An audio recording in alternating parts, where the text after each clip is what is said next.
Hi friends, welcome back to Potti kitchen. ఈరోజు మన కిచెన్లో ఒక స్పెషల్ కర్ణాటక రెసిపీని మీతో షేర్ చేయబోతున్నానండి. బిష్ భలే బాత్ రెసిపీని మీతో షేర్ చేయబోతున్నాను. ఈ రెసిపీని మీరు ఒకసారి డెఫినెట్గా ట్రై చేసి మీ ఫ్యామిలీ మెంబర్స్తో షేర్ చేయండి. అందరూ హ్యాపీగా తింటారు. సో దీన్ని ఎలా ప్రిపేర్ చేయాలన్నది మనం ఈ వీడియోలో చూసేద్దాము. దీనికోసం ఒక కుక్కర్ని తీసుకొని దీంట్లో 1 కప్ రైస్ని తీసుకుంటున్నాను. 1 కప్ రైస్ని తీసుకోవాలి. 1 కప్ రైస్కి హాఫ్ కప్ వరకు కందిపప్పుని తీసుకోవాలి. నేనైతే వేయించిన కందిపప్పుని తీసుకుంటున్నాను.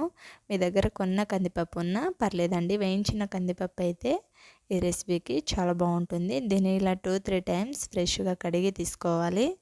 ఇలా ఫ్రెష్గా కడిగి తీసుకున్నాక దీంట్లో 1.5 కప్కి నేనైతే 5 కప్స్ వరకు వాటర్ని యాడ్ చేస్తున్నాను. 5 కప్ వాటర్ని యాడ్ చేసేసి దీన్ని మూత పెట్టి 10 మినిట్స్ పాటు పక్కన పెట్టేసుకోండి. కొంచెం నానితే చాలా బాగుంటుంది. మీకు టైం లేకపోతే అప్పటికప్పుడు కూడా చేయొచ్చు. దీంట్లో 1 టేబుల్ స్పూన్ సాల్ట్ని యాడ్ చేసుకోవాలి. హాఫ్ టీ స్పూన్ వరకు పసుపుని యాడ్ చేసుకొని 1 టేబుల్ స్పూన్ ఆయిల్ని యాడ్ చేసుకోవాలి. ఇలా యాడ్ చేసి దీన్ని మూత పెట్టి 4 విజిల్స్ వచ్చేంత వరకు మనం కుక్ చేసుకోవాలి. ఇంతలోనే వెజిటేబుల్స్ని కట్ చేసి తీసుకోవాలి. మీ దగ్గర ఎన్ని వెజిటేబుల్స్ ఉంటే అన్ని కట్ చేసుకోవచ్చు. నేనైతే కొన్ని వెజిటేబుల్స్ని కట్ చేసి తీసుకున్నాను. అవి పక్కన పెట్టేసుకొని స్టవ్ మీద మరో కడాయి పెట్టుకొని దీంట్లో స్పెషల్ మసాలాని ప్రిపేర్ చేసుకుందామండి. కర్ణాటక స్పెషల్ మసాలాని. దీంట్లో ఒక దాల్చిన చెక్క, ఒక మరాఠీ మొగ్గ, 3 లవంగాలు, హాఫ్ టీ స్పూన్ మిరియాలని, 1 టేబుల్ స్పూన్ ధనియాలు, 1 టేబుల్ స్పూన్ శనగపప్పుని కూడా యాడ్ చేసుకోవాలి. 1 టేబుల్ స్పూన్ జీలకర్రని కూడా యాడ్ చేసుకోవాలి. యాడ్ చేసి ఒకసారి ఇలా కలుపుకోవాలి. దీంట్లో 3 ఎండుమిర్చిని యాడ్ చేసుకుంటున్నాను. ఇలా 3 ఎండుమిర్చిని యాడ్ చేసుకొని ఎండు కొబ్బరి ముక్కల్ని కొన్ని యాడ్ చేసుకోండి.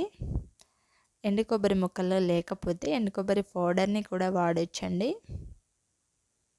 సో వీటిని ఇలా యాడ్ చేసుకొని దీంట్లో హాఫ్ టీ స్పూన్ వరకు మెంతులని కూడా యాడ్ చేసుకోవాలి. మెంతులని యాడ్ చేసి ఇలా దూరగా వేయించి పక్కన పెట్టేసుకొని ఒక బౌల్లో కొంచెం చింతపండుని కూడా నానబెట్టి పక్కన పెట్టేసుకోవాలి. ఇది పూర్తిగా చల్లారిపోయాక ఒక మిక్సీ జార్ తీసుకొని మిక్సీ జార్లోకి కంప్లీట్గా యాడ్ చేసుకొని దీన్ని ఇలా గ్రైండ్ చేసి తీసుకోవాలి. మసాలాని ఇలా మెత్తగా గ్రైండ్ చేసి తీసుకున్న ఈ మసాలాని చూడండి ఇలా మెత్తగా గ్రైండ్ చేసుకోవాలి. వీడియో క్లిప్లో చూపించినట్టు ఇలా గ్రైండ్ చేసిన మసాలాని పక్కన పెట్టేసుకొని స్టవ్ మీద మరో కడాయి పెట్టుకొని దీంట్లో 2 గ్లాస్ వరకు వాటర్ని యాడ్ చేసుకోవాలి. వాటర్ని యాడ్ చేసుకొని ఇలా కొంచెం మరుగుతున్నప్పుడు దీంట్లోకి మనం కట్ చేసి పెట్టుకున్న వెజిటేబుల్స్ని యాడ్ చేసుకోవాలి. ఆనియన్, క్యారెట్, పచ్చిమిర్చి, ఆలు, నేనైతే దోసకాయని ఒక చిన్న ముక్కలా తీసుకున్నాను. ఒక టమాటోని తీసుకున్నాను. మీరు కావాలంటే కొంచెం ములక్కాయ, క్యాప్సికమ్ అయినా, బెర్నీస్ అయినా ఏ వెజిటేబుల్స్ అయినా మీకు అవైలబుల్లో ఉంటే కట్ చేసి యాడ్ చేసుకోవచ్చు. సో వాటిని ఇలా ఉడుకుతున్నప్పుడు మనం ఉడకపెట్టిన రైస్ అనేది ప్రిపేర్ చేసుకుందాము. చూడండి మనకి చాలా బాగా ఉడికిందండి. ఇది కొంచెం తర్వాత కూడా ఉడకాలి కాబట్టి కన్సిస్టెన్సీ పర్ఫెక్ట్గా సరిపోతుంది. ఇలా ఉడికించుకున్న రైస్ని పక్కన పెట్టేసుకోవాలి. మనం యాడ్ చేసిన వెజిటేబుల్ అనేది మనకి 50-60% ఉడికితే చాలండి. ఆలుని ఇలా కుచ్చి చూస్తే ఈ క్వాంటిటీలో ఉడికితే మనకి సరిపోతుంది. సో ఇలా ఉడికినాక అంతా ఒకసారి కలుపుకొని దీంట్లోకి మనం గ్రైండ్ చేసి పెట్టుకున్న స్పెషల్ మసాలాని యాడ్ చేసుకోవచ్చు. ఈ మసాలాని మీరు ఎక్కువ చేసి స్టోర్ చేసుకొని కర్రీస్లో కూడా యూజ్ చేయొచ్చు. సో దీంట్లోకి మనం నానబెట్టిన చింతపండు గుజ్జుని కొంచెం తీసి యాడ్ చేసుకోవాలి. యాడ్ చేసుకొని అంతా ఒకసారి కలుపుకోవాలి. ఇలా కలుపుకొని ఉడకపెట్టుకున్న రైస్ అనేది దీంట్లోకి యాడ్ చేసేసుకోవాలి. అంతా యాడ్ చేసేసుకొని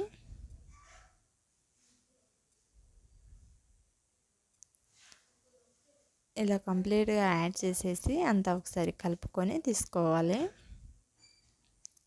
మనకి ఉండలు అనేది లేకుండా పర్ఫెక్ట్గా కలుపుకొని తీసుకోవాలి.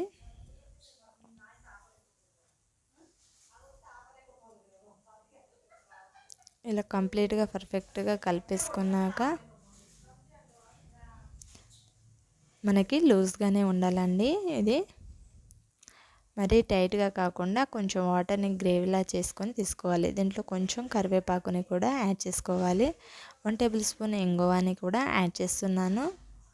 దీంట్లో కొంచెం సాల్ట్ని యాడ్ చేసుకోవాలి. 1 టేబుల్ స్పూన్ వరకు సాల్ట్ని కూడా యాడ్ చేసి అంతా ఒకసారి కలుపుకొని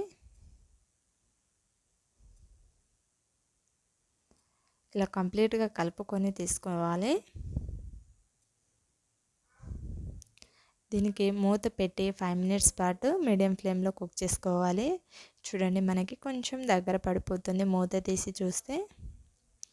దీన్ని ఒకసారి కలుపుకొని తీసుకోండి. 5 మినిట్స్ పాటు కుక్ అయ్యాక చూడండి మనకి వాటర్ అనేది చాలా దగ్గర పడిపోతాయి. ఇలా వాటర్ అనేది దగ్గర పడిపోయాక అంతా కలుపుకొని దీన్ని కొంచెం పలసగానే ఉంచుకుంటే చాలా బాగుంటుంది. ఇలా అంతా కలుపుకున్నాక దీంట్లో ఫ్రెష్గా ఉన్న కొంచెం కొత్తిమీరని యాడ్ చేసుకోండి. కొంచెం కొత్తిమీరని యాడ్ చేసి అంతా ఒకసారి కలుపుకోవాలి. సో ఇలా కొత్తిమీరని యాడ్ చేసి దాంట్లో పోపుని ప్రిపేర్ చేసుకుందామండి. మనం పోపు యాడ్ చేయలేదు కదా. దీంట్లో 2 టేబుల్ స్పూన్ ఆయిల్ని యాడ్ చేసుకొని 1 టేబుల్ స్పూన్ జీలకర్రని 2-3 టేబుల్ స్పూన్ వరకు పల్లీలని యాడ్ చేసుకొని 2 ఎండుమిర్చిలని యాడ్ చేసుకోవాలి. దీంట్లో కొంచెం కొత్తిమీరని కూడా యాడ్ చేసేసుకొని అంతా ఒకసారి కలుపుకొని పోపుని 2 మినిట్స్ పాటు ఫ్రై చేసుకొని తీసుకోవాలి. ఇలా ఫ్రై చేసిన పోపుని తీసుకొని దీంట్లోకి యాడ్ చేసుకుంటే దీని ఫ్లేవర్ అనేది చాలా బాగుంటుంది. సో ఇలా యాడ్ చేసేసుకొని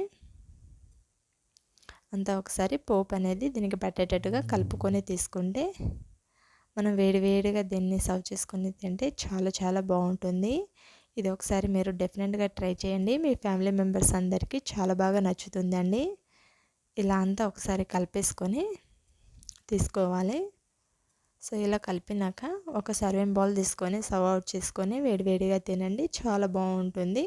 కర్ణాటక స్పెషల్ రెసిపీని మీతో షేర్ చేశాను కదా రండి. ఈ రెసిపీ నచ్చితే మీరు డెఫినెట్గా ఒకసారి ట్రై చేసినట్లయితే ఎలా వచ్చిందో నాతో కామెంట్ చేసి షేర్ చేయండి. ఇలాంటి మరిన్ని రెసిపీస్ కోసం మన పొట్టి కిచెన్ ఛానల్ని సబ్స్క్రైబ్ చేసుకోండి. వీడియో నచ్చితే ఒక లైక్ చేయండి. మీ ఫ్రెండ్స్కి రిలేటివ్స్కి షేర్ చేయండి. Thank you for watching.